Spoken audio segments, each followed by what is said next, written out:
So Society of Old Lucan are doing this mini documentary about the murder of Father McCartan to mark the 213th anniversary of his death. So a lot of people know the story or are familiar a bit of the story of Father McCartan, but don't know a great many of the details. You just know that he was a priest that was murdered here by robbers. He himself has become a bit of an enigmatic figure because there's not much known about him. We have looked up various sources and we found snippets about him, so we have been able to piece together what we think is his history, but we haven't been able to greatly substantiate it.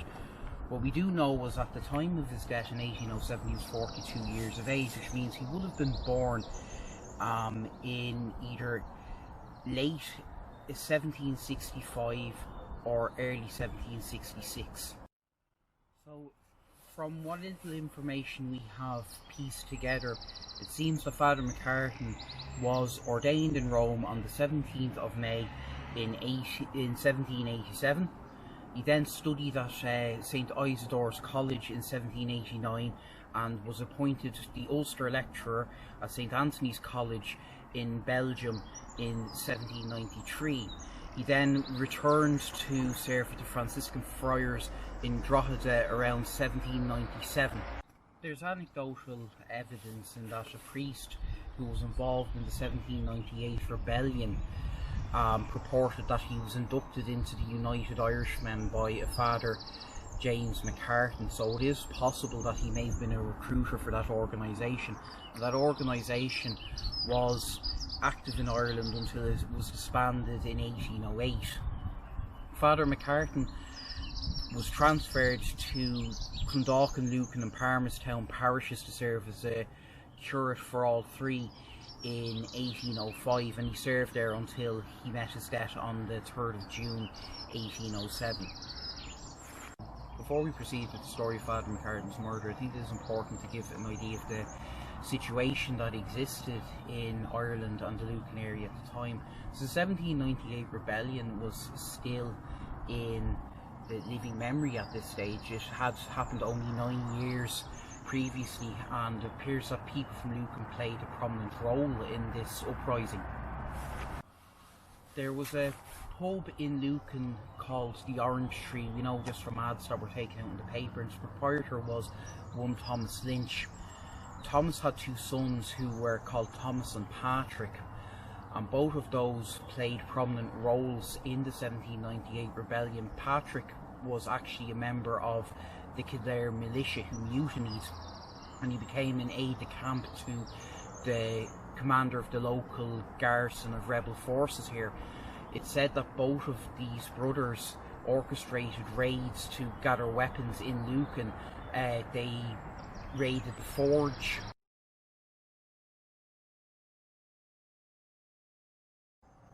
They raided the forge which once stood where Hill's Mill is, and they also attacked a number of loyalist houses, taking weapons from those areas as well. Napper Tandy, who was also involved in the nationalist movement, owned a property which is believed to be the Annandale Cottage down near Crow's Corner, and said that he would actually go out onto the street and read literature to the population of Lucan. In the aftermath of this rebellion, Pitt the Younger decided to try to alleviate issues that existed in Ireland, especially with the threat of France trying to spread the Republican movement throughout Europe. So one of the things he decided to do was abolish the Irish Parliament and set up a parliament, some parliamentary seats for the Irish in the Westminster. He also was going to emancipate the Catholics and allow for Catholic politicians to take seats in Westminster as well. These measures that Pitt the Younger wanted to bring in were not enacted upon. King George said it was his responsibility to protect Protestantism and would not emancipate the Catholics or allow them to take seats in Parliament. As a result of this, Pitt ended up resigning as Prime Minister in protest. However, other measures of the Act of Union came into force which had an effect on the Irish economy. These economic measures were that Ireland was to share 1/7 of British GDP, and there was to be no trade tariffs between the island of Great Britain and the island of Ireland. This had a knock-on effect. Ireland's economy had already been weakened by centuries of protectionist economic policies enacted by the British Parliament. Although it was called the United Kingdom of Great Britain and Ireland, Ireland was treated as a colony and was subjected to the same harsh economic conditions which caused the American colonies to rebel earlier on in the 1700s. These included tariffs being placed on native goods to ensure that English goods would be bought instead, and any goods which wished to be sent from Ireland to other colonies had to either go through England and had to be transported on English ships. The Irish aristocracy had a love of English goods because they're seen as luxury items and would often buy these instead of native Irish products. The likes of Jonathan Swift would criticise the Irish Parliament, saying they were cutting their own noses off to spite their faces. He accused them of being petty towards the Catholics by not trying to defend native Irish businesses. Without any trade barriers existing now because of the free trade, English goods came in freely. England already had an edge over Ireland. Outside of cities of Dublin and areas like Ulster, there had not been a lot of development in terms of business and infrastructure, and that's mainly down to the landlord class existing. They were subsisting off the rents taken off the land, and there was no incentive for any development to be done in rural Ireland. As a result, we were behind the curve in terms of industrialisation and couldn't catch up now that we had bulk goods coming in from England. There's also the issue of Ireland having to share 1/7 of Britain's overall GDPR. This level was set because of a misconception of great wealth existing in Ireland. Penal laws came in to encourage Catholics to convert to Protestantism. Under these laws, if you had a large parcel of land, you could not leave it to one son in your will. It had to be divided up equally among all your children. This resulted in viable farms being broken down into small, non-viable entities. The only way around this was to either sell to a Protestant or to convert to Protestantism. You'd often get situations where one member of the family would convert to Protestantism and they'd automatically be given the land regardless of the will of the owner. So with all these land transactions going on, it gave the impression that Ireland was a lot wealthier than it was. It was like a property bubble, like the Celtic Tiger of the 18th century.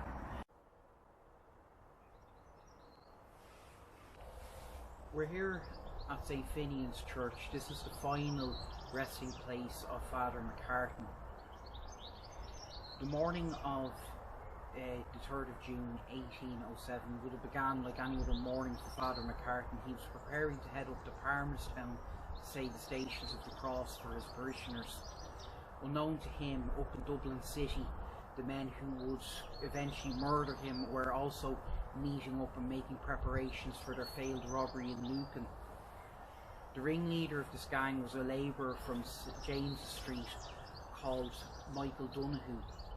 Michael Donoghue had a cousin based out in Lucan who had told him that a man by the name of James Jenny Kenny, who lived in Lucan, had a sum of £180 hidden in his house.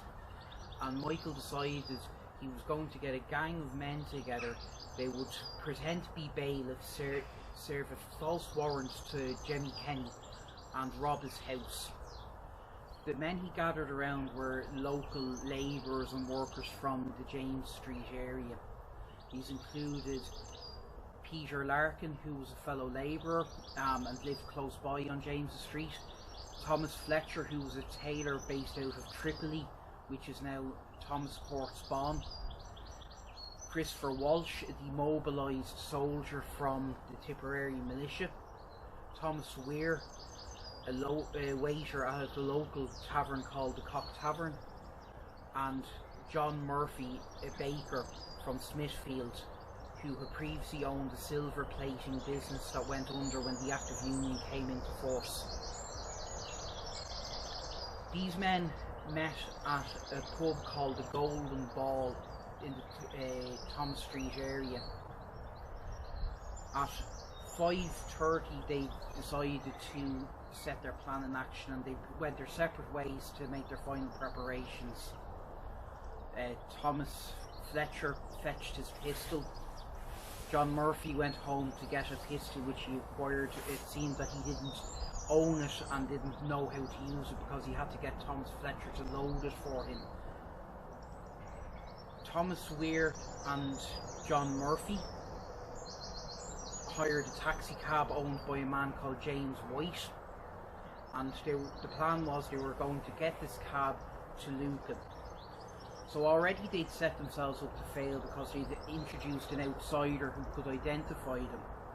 When they gathered to get onto the taxi at Mr. Smith's public house, which was opposite the Obelisk Fountain in the Thomas Street area, they were told that there was too many to get on the taxi, and two of them had to proceed on foot behind the taxi. On their way to Lucan, they stopped at the Dunn's house in Palmerstown. The Dunns were friends of John Murphy's wife. They went in there and they consumed more alcohol. It was said that they'd consumed a pint of whiskey between them. Then when they got to Lucan, they went to a pub owned by a Mr. Carroll. And we know that there were two pubs in Lucan at the time. One we believe is where Kenny's is today, which we think is the Orange Tree owned by Thomas Lynch. But they said that the pub they went to was Carroll's pub. Carroll's pub we assume is where Courtney's is today, and on the map that was listed as being called the Royal Arms. It seems like there may have been a political divide in Lucan with royalists and nationalists, and they may have drank at two different establishments.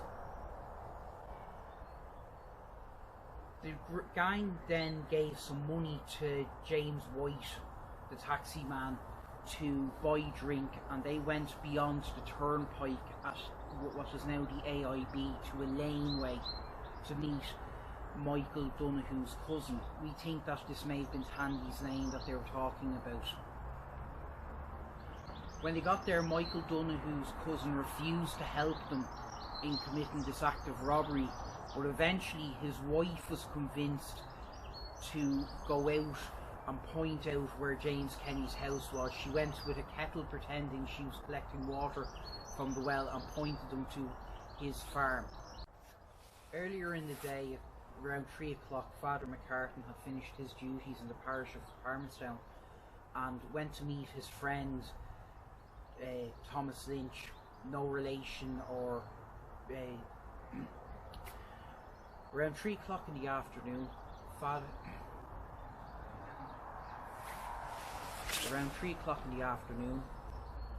McCartan finished his duties at Palmerstown and went to visit his friend who was the steward of Palmerstown House. His name was Thomas Lynch. He's no relation to the innkeeper. They stayed together until 10:15, where Thomas Lynch saw Father McCartan to the outskirts of Palmerstown and left him on his way. Father McCartan then proceeded onto the turnpike at Chapel Hill, and it was shortly after this, at 11 o'clock, when he ran afoul of the thieves leaving Lucan. The first group of thieves, which consisted of Peter Larkin, Thomas Fletcher and John Murphy following close behind, passed Father McCartan without incident. However, when he came to the group consisting of Christopher Walsh, Thomas Weir and Michael Donoghue, he was accosted, and the chain of events which was taken as being truth is that Christopher Walsh seized Father McCartan and placed a pistol against his chest and fired. killing him, mortally wounding him.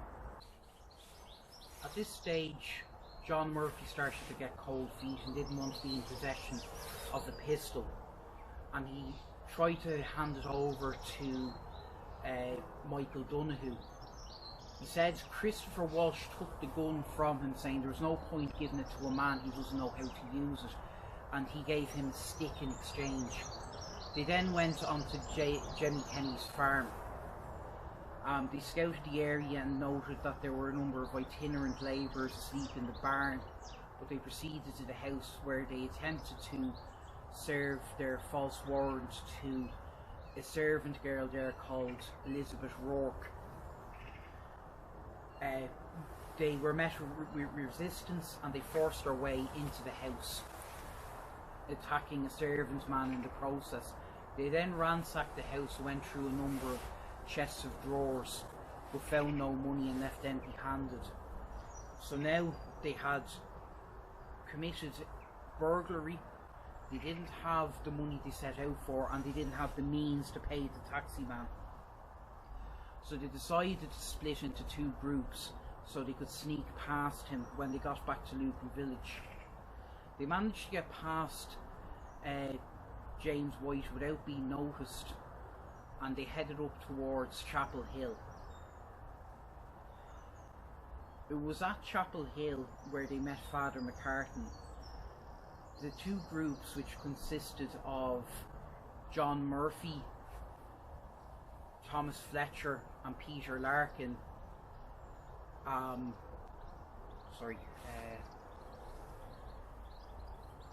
the first of the two groups, which consisted of Peter Larkin, John Fletcher and John Murphy, following close behind, passed Father McCartan without incident.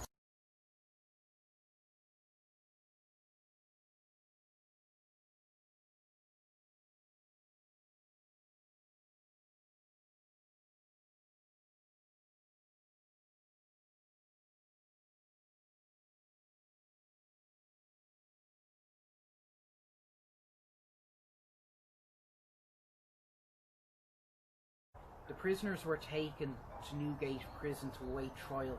Newgate once stood on the site of what is now St Michan's Park in Dublin City. Their case was held on the 24th of June at the Sessions House at Green Street. This building still stands today, but is used as a theatre. The case was presided over by Baron McClelland. Baron McClelland is interesting in that he was one of the people who profited from the Act of Union. The only way that Pitt the Younger was able to get it passed in Ireland was to offer the parliamentarians various bribes and titles. Hence Baron McClelland became a baron. It's also interesting to note that he was held with disdain by a number of people. It's said that he once tried to give advice to Daniel O'Connell, and Daniel O'Connell turned around and said, "I thought very little of you as a barrister, and I think less of you as a judge." It's also noted in the Freeman's Journal, but this may be coloured by politics, that Baron McClelland made a quip to John Murphy about some people finding the Act of Union to be very profitable, which led to the entire courthouse erupting in laughter. However, again, this could be a political,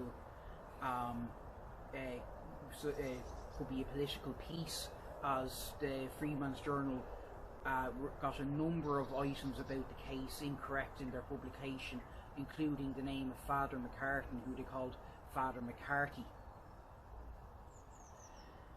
The only difference in the events as told by John Murphy is the testimony of Christopher Walsh. He maintained that he never took the pistol from Michael Donoghue, and Michael Donoghue had held on to it. He said that when he grabbed hold of Father McCartan, Michael Donoghue pulled the pistol from his pocket, and not knowing how to handle the weapon properly, had the hammer cocked. So when he pulled it out, the hammer snapped and the gun went off, resulting in Father McCartan's injury.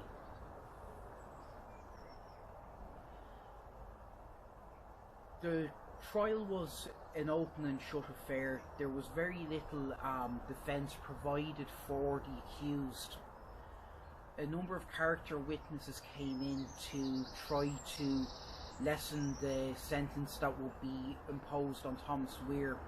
He pled for clemency based on the fact that he turned himself in, and former employers and people from his locality came out to speak of his good character.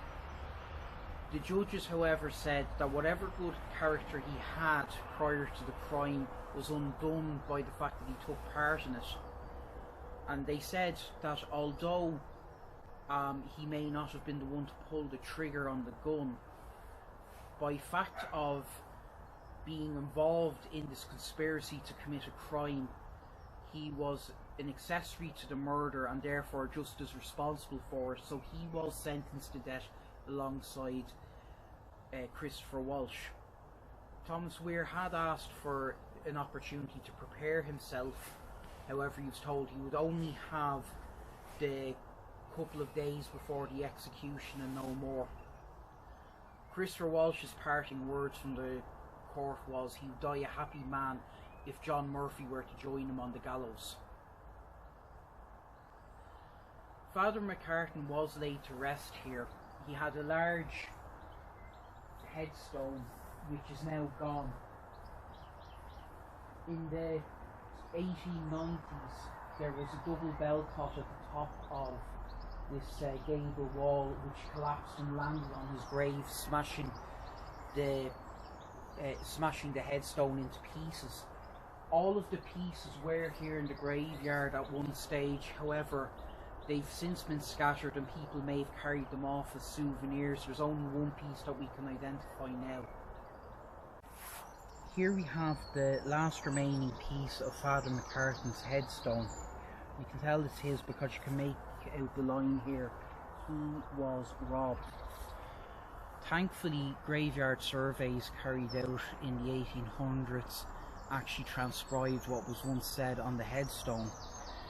It read, "The United Parishes of Lucan and Palmerstown erected this tombstone over the mortal remains of the Reverend James McCartan, Roman Catholic curate of said parishes, as a grateful tribute of their respect for and as a lasting monument of their sincere regret of the loss of that worthy clergyman by whose death society was deprived of a valuable member and religion of her most zealous minister.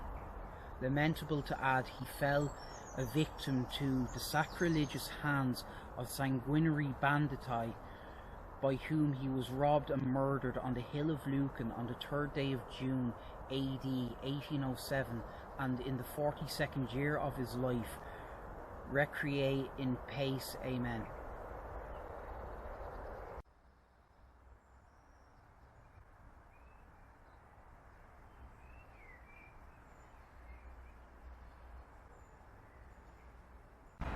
We are back at the site of the murder. It said when Father McCartan struck the ground, a freshwater spring came from where he fell. It's now buried under the road, but on days when there's heavy rain you can actually see it rising up under the curve and running down the hill. On June the 27th, the sentence of death was carried out on Christopher Walsh and Thomas Weir, just to my left here at the crossroads. Their bodies were then put down and handed over to the universities for anatomy class. Although he's largely forgotten today, Father McCartan was greatly remembered at the time of his murder, as we can see from this impressive memorial stone erected by his parishes in his memory. It reads, "Here, prematurely felled by lawless violence, the Reverend James McCartan on the 3rd of June 1807. Talents, rich, refined and splendid benevolence and peculiar urbanity of mind distinguished through his zealous ministry of the Catholic faith and generous friend of humanity.